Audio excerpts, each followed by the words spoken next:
Hello, everybody, and indeed, welcome to another edition of Who's Your Hometown Heroes. I'm Tony Val, and today my guest is Denver Abernathy. Hey, guess what? Promethius is 25 years old this month.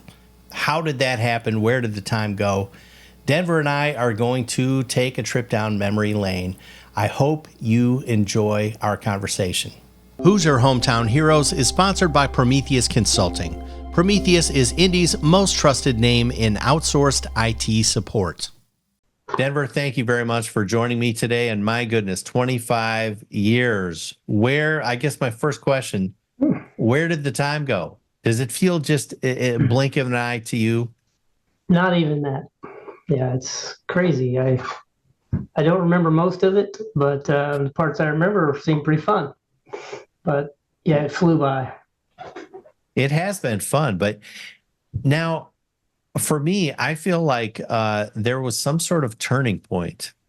I can't put my finger on exactly when it was, but it feels recent.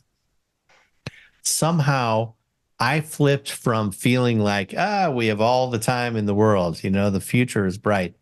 And just one day, I was seeing the career and I guess life in general from the other side. It's like, I feel like we're well into the back nine.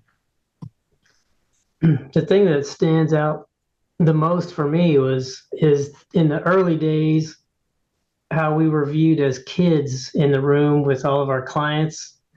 Yes. And in some ways, I always felt like these people know that I'm a kid and they're pretending to respect me and so forth.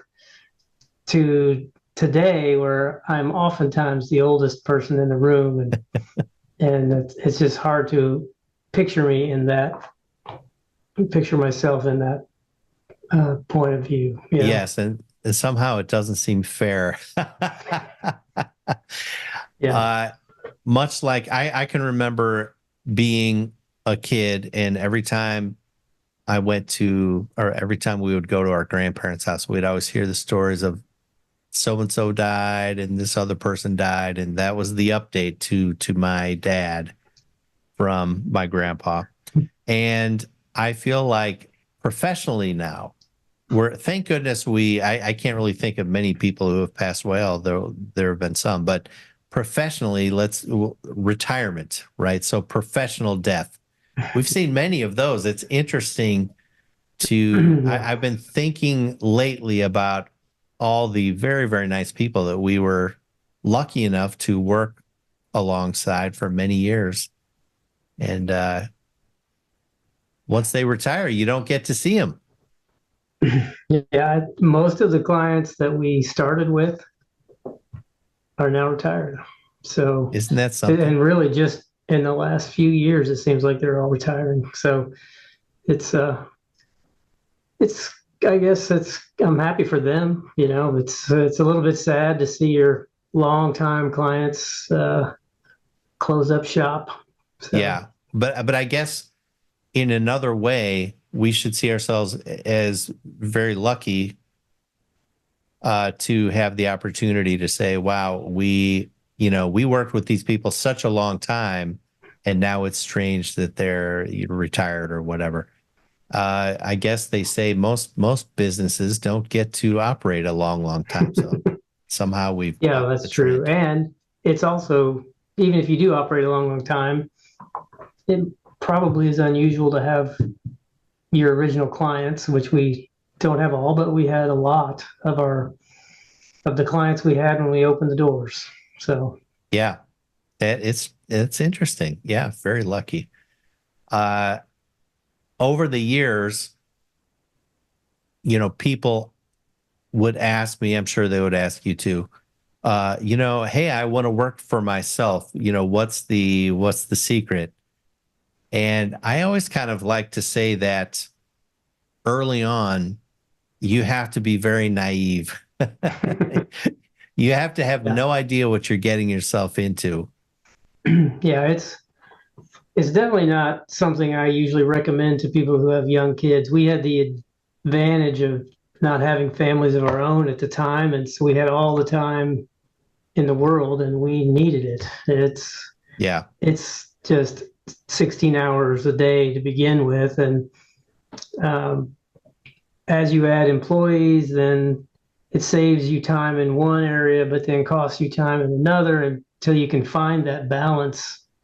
Um, it's hard to do anything else. So I always, when somebody who has young kids tells me they're going to go out on their own, I always tell them, just make sure you know what you're getting into. Yeah. So, And I can recall, I'm not going to name names, probably don't need to.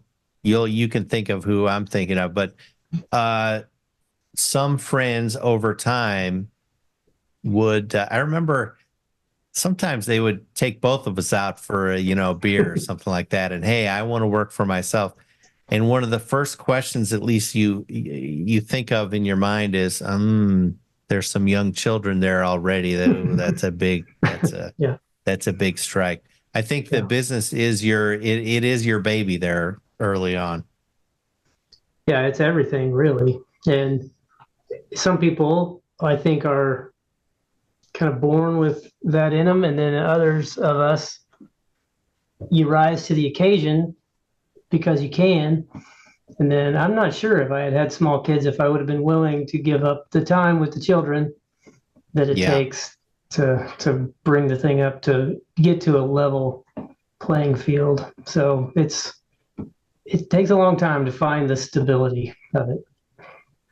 Yeah, and that is an interesting question. I mean, you and I are both, we're so lucky in that we control our schedules. We don't have bosses, I guess you would say, other than all of our clients. So that's a lot of bosses. But yeah, we've had the ability to go spend time with the kids when they need it or when we want to. So it's been pretty sweet in that respect. Yeah, I think if you can pull it off, being your own boss is the way to go. I think there's a lot of advantage. Yeah. It's the same. It's that whole. It's lonely at the top, but the buck always stops with you, and the loudest complaints come your way, and that sort of thing. But on the other side, you get to call the shots. You get to decide when the vacations are, and you get to hire somebody to do the bad parts if you need to. So there are a lot of advantages, but it comes with some hard things too. Yeah. Now that I think about it, I'm sort of reflecting back. I can't think of many or maybe even any friends. I know we don't want to name names today, but I'm just trying to think of someone who approached us back in the day who is still working for themselves. I guess it's pretty rare. I'm sure it's happened, but I can think of one. I Yeah. can think of one, and All right. and I could tell that he was going to make it. He was in a similar situation. He was not quite as young as we were, but he was a young guy, and he didn't have a family, and he was a really hard worker, and he was almost kind of working for himself at his last employer. So I could tell he was going to make it. Matter of fact, I think he sold his first business and he's doing it again now. So he's one of those guys, one of those serial entrepreneurs. Got it. Yes, very good. So also something interesting for us is being in IT. We could have started a hot dog shop 25 years ago, and we would probably be sitting here saying, well, the hot dogs haven't changed much in the past 25 years, but my goodness, IT sure has changed. I'll bet the hot dog business has changed, even though the hot dogs haven't. I think I've heard, costs have changed and licensing has changed in just about every business. So you still got to keep up with all the business stuff. But I'm sure that's true. IT is a different animal for sure. About every 5 years, it seems to make a major change, and we have to be ahead of it. If you want to stay in business, you have to be ahead of that change. So you have to anticipate what the change is going to be, which, of all the things that you hear about, which ones are going to stick, which ones, what's the future really going to hold? And if you guess wrong, it can be really costly. I can't think of a time where we really did guess wrong, but we've had to retool probably at least 4 or 5 times since we Yeah, started this thing. absolutely. Absolutely. And it's always a grind. I on reflecting now here, just in my mind, I think one of the things that we really benefited from, I don't think we ever thought about this consciously, but in hindsight, IT is, I think, generally very free from regulation, oddly enough. And I think that's been nice. Again, thinking about, had we done a hot dog stand, or, I don't know, become morticians, or sold life insurance or something, lots of regulations. And I guess maybe Kind of IT is, yeah, self-regulated. there you go, Yeah. Yeah. self-regulating. And I guess along those lines, it has been a ton of work, self-regulating, just trying to make sure you're competent, etc. Yeah, just trying to know what are the requirements and what are not requirements, but really need to have from client point of view, and what's a waste of money, and all those sorts of things. So I think there's just so many new ideas, so many red herrings, so many good ideas, but even more bad ideas, and trying to pick through all those to know the right recommendations. Yes, I think there's been a shift over the years. I feel like for years, again, talking about the old days when we were maybe the youngest guys in the room, and I can remember that most of the time we were giving advice. We always have tried to give good advice, but most people they weren't necessarily taking the advice. Now, some of it was probably just due to our age, and what can these young bucks really teach me? But I think also a part of it is just, in general, there was a feeling of, uh, you know, maybe I don't need it. I don't want to spend money on IT. I don't need it. I'm not going to take you at your word. I'm going to roll the dice. And I feel like today, oddly enough, it's actually flipped. I feel like there are some things in IT that you and I and others are kind of thinking, you know what? It kind of feels like fluff. But people are clamoring for it. Isn't that interesting? Yeah, I think it's fear because so many people that have heard of, or maybe they've been burned themselves by cyber attacks, and so they don't want that to happen again, or they don't want what they've heard happen to so and so to happen to them. So they're willing to believe just about anything, and so when Yeah. they read a horror story, they want to act on it. And so many of the cybersecurity items that are being sold today are, I mean, I'm sure that they're well-meaning, but they're they're trying to defend against the 1% of attacks instead of where the attacks really come from. And Yeah. so I think if people can shore up the basics, many people never those are the things they turned down 10 years ago. Yes. They never did the basics, and now they're trying to jump into the deep end of the pool, and they never waited. So I think that's where most of the time we like to start. If people have worries, I think that's legit to have worries today. There's Hmm. so many people out to get you. So if you can do the basic things, that will keep you pretty safe most of the Yeah. time. Another huge trend, of course, is AI. That's been a very uh, interesting trend to follow. I think there's always been this myth, probably throughout our whole careers, that just around the corner things were going to be so perfectly automated, you wouldn't necessarily need your IT guy. And I think it seems to me that the promise of AI is still that promise. Everything's going to be automated.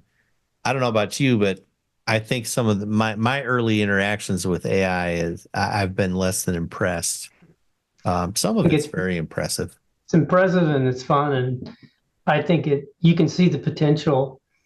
And the problem is the potentials for evil with it are probably greater than the potentials for good. And I think companies like ours will be able to use it to help, but the bad guys are going to be out there using it too. And they're, let's face it, trying to stay ahead of those bad guys when they've got computers doing their thinking 24 hours a day. It's going to get harder and harder to Yes. stay ahead of that. Yeah. So when it comes to regulation, that's where I'd like to see somebody regulate that. Mm-hmm. Something that's, I think, kind of cutting edge, and maybe a lot of people are not aware of it yet. Kind of situational awareness or even locational awareness. I had an experience. Actually, you and I haven't talked about this yet. So I'll share it with you now. Well, as you know, I spent the weekend up in Wisconsin watching young Louis Robert Val's first road gig as part of the Fisher's School of Rock family. He loves it, so he got to perform up in Milwaukee. So Summerfest up in Milwaukee is it's a tremendous event. It's if you're a music lover, you must go. And the grounds there have, I don't know, 6 or 7 really nice stages. And so you can walk through this area and you're just doing nothing but listening to great music. I couldn't believe how well the prepared the musicians were, even kids. Well, something that I experienced, I, like so many people of our generation, I'm now getting hooked on YouTube. I find that I can't watch normal television. I was in a hotel room, spent 3 nights in Milwaukee. I'm too old to be a night owl and all that stuff. So I just spent the evening in the hotel room and watched YouTube. Well, what the algorithms were showing me was really fascinating, and it seemed to be completely based on me walking around this music festival, because now, kind of out of nowhere, it started showing me all sorts of concerts, a lot of times of musicians I had never heard of. There was just all sorts of music content, and I finally realized, I mean, I like music, but that's not what YouTube normally shows me. And I think it's because I was walking around that festival. Sure it was. Yeah. Kind of creepy. Some people like that. I talked to a lot of people who like that their computer knows them better than they know themselves. And, my various connections know who I am and what I want to see and what I would like. Yeah. I personally am uncomfortable with that, but that's because we're Generation Xers and, Yeah. Part of what I don't like about it is I wonder what I'm not noticing. Like I was noticing that this happened, and but what's happening that I'm just completely unaware of? lots of things. Yeah. Right. Yeah. So I don't know. I don't like that, and it's a little disconcerting. Well, I it's can here. remember. What's that? It's here. I said it's not the future, it's the now. So nothing we can do but live with it, I guess, or That's right. throw out our devices. Yes. For for any of you viewers, I'll share a little inside baseball. I say to Denver often, don't worry, we'll be dead soon. So I can remember years ago, I can even remember getting some advice from kind of mentors and things that, IT is going to, people are not going to need IT here pretty soon. Seems like Yeah, even 5 years in, we were getting that advice. the first time I remember hearing that was 2003, and and I laughed, and this was a coach that we paid for even, Yeah. and he said, "I know you think that sounds funny, but I've been reading more and more how IT is going to be turnkey, and you pull it out of the box and plug it in, and it goes." And I said, even if that happens, there will be other factors that make IT more important, not less important. And sure enough, security is what I think, even though most things did go to the cloud and some people are able to make that work by themselves, there always comes something along, and it's usually some security concern, data loss, something like this, that makes them reach out to IT at some point or wish they had somebody to reach out to. Yeah. Um, just because it's a scary thing, losing your data, having someone access your client data and do God only knows what with it. Terrifying. Those things are terrifying. And so you need somebody that knows a little something about that. For sure.